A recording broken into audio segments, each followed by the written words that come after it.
சிவத்தலங்கள் உலகினிலே இருக்கலாம். பெண்ணுக்கு பட்டாபிஷேகம் மதுரையிலே பார்க்கலாம். தெய்வம் மட்டும் இல்லை, அவள் மண்ணை ஆளும் மகாராணி. திசையட்டும் புகழ் பாடுங்கள் மீனாட்சி பவானி. திசையட்டும் புகழ் பாடுங்கள் மீனாட்சி பவானி.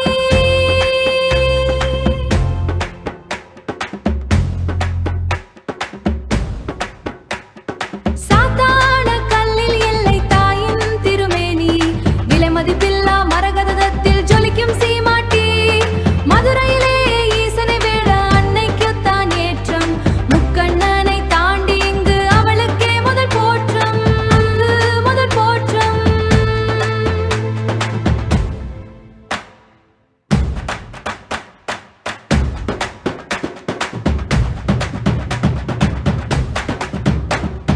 திருக்கையிலே பச்சைக்கு